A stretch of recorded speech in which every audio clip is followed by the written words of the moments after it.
everybody, and welcome back to the final race review for the 2024 British Touring Car season. With me is my good friend Ben. Say hello. Hello. And obviously we're going to be covering the finale at the Brands Hatch circuit. This was the Grand Prix layout that they were using, and with it being the final round of the season, it means it was make or break time for the championship. First thing, before we start talking about the finale and everything, as well as our new champion, stick around if you want to hear who that is. Feel free to have a look in the description. We do have a playlist link for all of our 2024 race reviews. Obviously do stick around, as we'll be mentioning a few bits regarding the other championships, and obviously in a couple of weeks time we should have a a season review for the entire 2024 season out for you guys, which will be a good 40 or so minutes long. It usually is quite a lot, as me and Ben cover the full season and just have a look back at the season that was. So, moving into qualifying, I'll run through the usual, which is the Group 1 and 2 eliminations. So Group 1 saw eliminations of Huff, Watson, Dan Zelos and Sam Osborne. Group 2 saw eliminations of Chilton, Smiley, Sumpton and Halstead.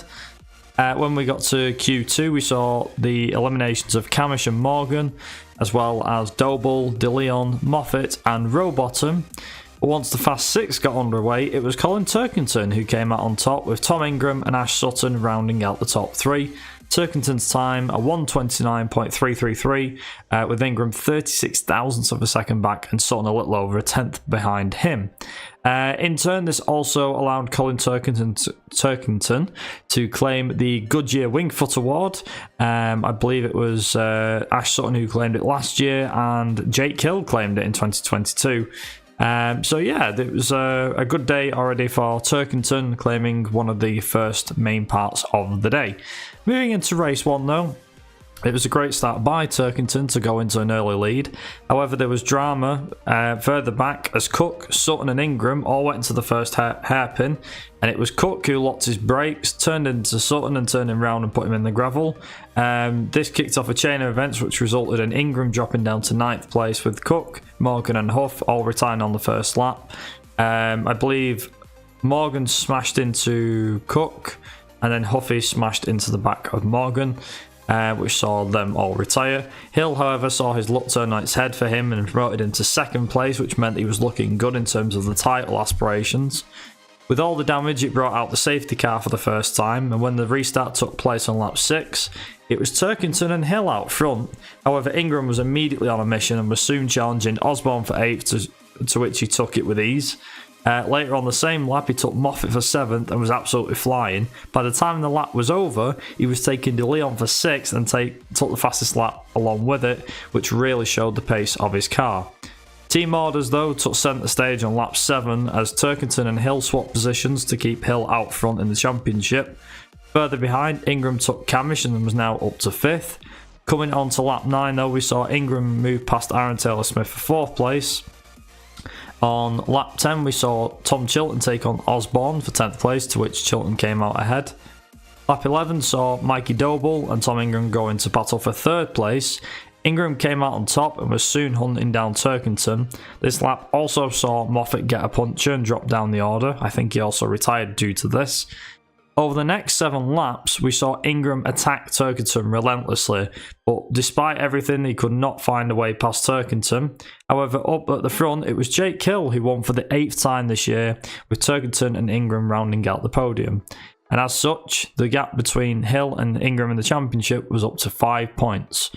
So your race 1 results are as follows. Jake Hill was your race winner, along with Turkington 2nd, Ingram 3rd, along with the fastest lap, Doble in 4th, Camish 5th, Aaron Taylor-Smith in 6th, DeLeon 7th, Rowbottom 8th, Chilton 9th, and Andrew Watson to round out the top 10. Over to you for race 2, Ben. Yeah, so for race 2, Hill and Turkington got a really nice, good start, and Turkington then instantly went into a very sort of inside line, defend when he needs to of Ingram, while Hill sort of tried to get away. This didn't work though, because later on in the lap at Clearways, Ingram managed to get straight past Turkington and started going for his attack towards Hill. He had a really good, nice outside overtake and was more or less on Hill by the end of lap 1.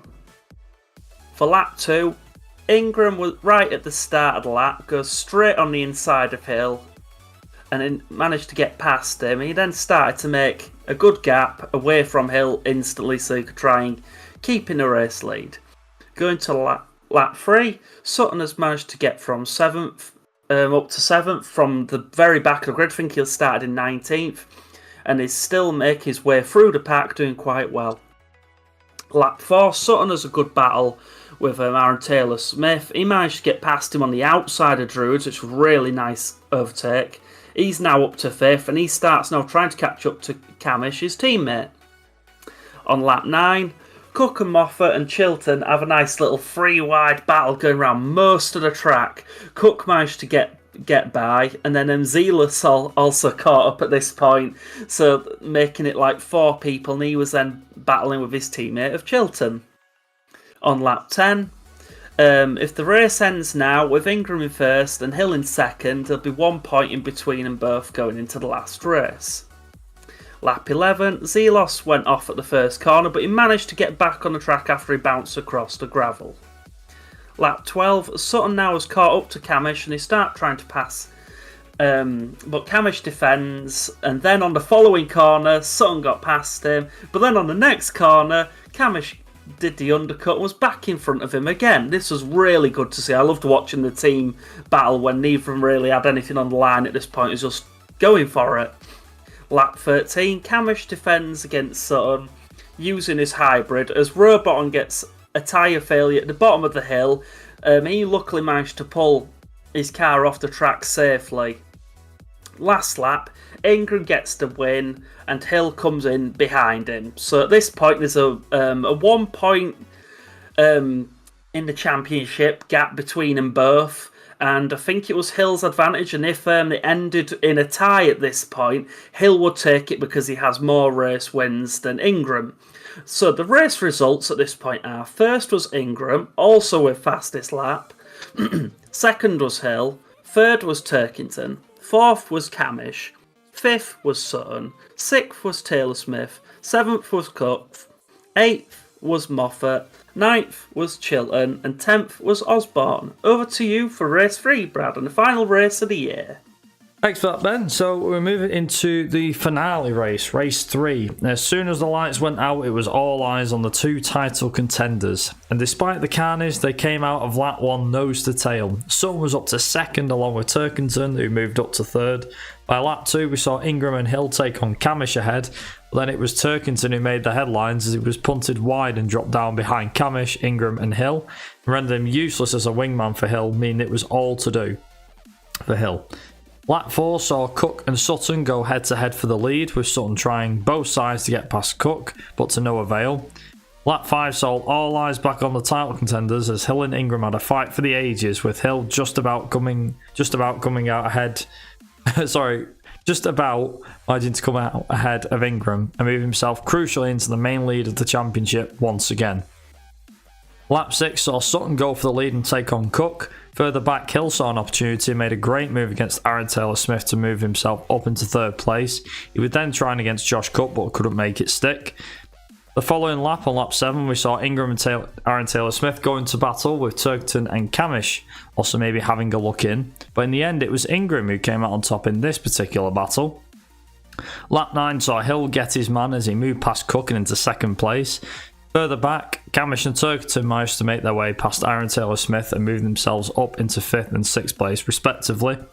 Lap 12 saw Morgan get past Aaron Taylor-Smith as the Vauxhall dropped down the order. It was around this time that we saw Ingram drop down the order slowly as he was passed by Camish, and then Turkington over the next 2 laps. Up at the front though, Sutton controlled the pace from the moment he hit the front and won in conditions he loves. However, all eyes were on the man in 2nd, which was Jake Hill, who became the 2024 British Touring Car Champion. A fine champion, as I'm sure you will agree. So the race 3 results, then the final race of the year, where Ash Sutton was your race winner along with the fastest lap. Jake Hill rounds out the season in second place to take the title, along with Josh Cook in third. Camish was fourth, Turkington fifth, Ingram sixth, Osborne seventh, Watson in eighth, Moffat in ninth, and Adam Morgan rounded out the top 10. So, to go into the final driver standings after 30 races and a full season, we had Jake Hill on 421 points, who is your BTCC 2024 champion. Tom Ingram, 8 points back in second, with Ash Sutton in third, Turkington fourth, Camish fifth, Cook sixth. Wasn't able to make it out, close to the front. Aaron Taylor-Smith rounding out in 7th place, Adam Morgan in 8th, Rob Off in 9th, and Tom Chilton in 10th. In terms of the other championships, manufacturers saw BMW win from Ford on 818 points to 795 points, making it the 10th manufacturer's title for BMW in the BTCC. In terms of the teams championship, it was Napa Racing who went on to win with 724 points, over 100 points more than second place Bristol Street Motors. The independent drivers title went to Aaron Taylor-Smith, who got 20 wins versus the 7 of Mikey Doble in second. Independent teams went to Evans Halshaw Power Mats Racing with 591 points ahead of Restart Racing in their first season, doing very well on their own. The Jack Sears Trophy went to Mikey Doble in dominant fashion, who scored 15 wins en route to his sole trophy of the year. So many congratulations to him. And as I was saying earlier on, Colin Turkington won the Goodyear Wingfoot Award after qualifying. So big congratulations to BMW, Jake Hill, and of course the BTCC for putting on a great show. So in terms of winners from the weekend, Ben, I think there's only one, but who or what would you say was the winner from this weekend? My main guy, this weekend, who I thought was a winner in my eyes, was Turkington, because he did what was needed to be done. He went and got his award, and then he just basically became the best teammate you could probably have this year. Like last year in the finale, I said he didn't really do much of a job to sort of help. Whereas this year, it was like he was just on it. As soon as he was in the lead, he waited for the moment when he could, and then let Hill pass him at a point when it didn't impede either of them, so he could get right behind him. And then the rest of the weekend, he just didn't try overtake him. He didn't do nothing. He'd stay behind him and just try and defend, but not over defend to where it was like he was purposely taking people out. He'd just do a good couple of manoeuvres, and it was nice to see the difference to where Turkington actually did help. Yeah, I think, to be honest, for me, personally speaking, I think despite the setbacks, even though he was the runner-up in the championship, I think Ingram did a really good job this weekend to fight all the way. Obviously, Jake Hill came out on top, and obviously he's the biggest winner of everybody. But I think Ingram can still say he had a pretty strong finale. He kept the title. He never gave up. And despite Camish and Turkington taking him at the end, I know he dropped down to 6th in that finale, but I think even in his words, it was just it didn't suit the car too well versus the BMW. And yeah, the BMW their wet setup this year has been really good. So I think he's done really, really well. I was quite happy to see Sutton back to winning ways again. He's not had too many wins either. No. But I think overall, the main two title contenders, title protagonists, they can be very happy with what they achieved. I'd say it was a good weekend for all three of them in different ways. Not just in a season, but this particular weekend. Like I said, we are just covering here the winners from the weekend. For me personally, I think that the Vauxhalls of Power Mats Racing stick out once again. Despite the fact they weren't the highest scoring and everything like that, I'd say that they've had relatively strong weekends. Problems in race 2, but they still did well. So I think it all ends well, is what I'm saying. Yeah. I think that, I think Brands Hatch put on a great finale. It was a brilliant finale. It usually does make for a cracking finale. Personally speaking, in terms of the championship, I think we had, no offense to Ash Sutton. I mean, I'm a Sutton fan myself, but no offense to Sutton. But I think it was really nice that we had a vicious title fight that went all the way down to the wire. All the way, yeah, literally till the last lap. Because if Hill had a problem on that last lap, then that could have been it. Ingram could have got past his car wherever it may have been, and then he would have still won. So on the last lap, it literally was the whole way. Like, anything could have gone down. Yeah, it's that sense of accomplishment, I think, for Jake Hill. He's finally done really, it. Yeah, he's really done it, and he's finally busted that main barrier. I think even on his interviews, he was like saying, it was a very tough race. And I understand how, because it was a championship that he won. Yeah. But it's a case of not just that, but once you win a title, you obviously want more. And Ingram's obviously showed that in the last 2 years. So it's a case of, you win one, it's like, I want more. Even though you'll say, I've got my dream, I've done what I need to. You're lying to yourself. You want more. You want more. The only person who ever did that was Rosberg. Yeah, he basically said I wanted more and then retired. Yeah. But that's another sport, another conversation for another day. Yes. But in terms of the finale, though, I think we can round out by saying that the weather it was. Yeah, the weather played its part for the finale race, which was amazing. Typical British weather coming in at the moment you need it, I guess. But also, like I said, just the other two races, the first two races as well, they shouldn't go unlooked at. Yeah, okay, there was team orders in the first race, and Ingram near dominated the second one, I'd say. But that's beside the point.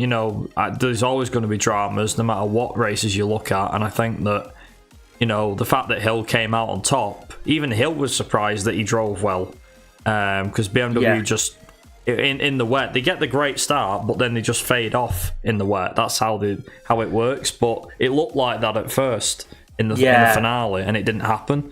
And it was the other way around, where Ingram faded and Hill was stronger. So yeah, but as overall as a season and a finale, I don't think this could have ended any other way. It was great. It was a fantastic way to end the season, and definitely roll on 2025 for sure. 1,000,000%.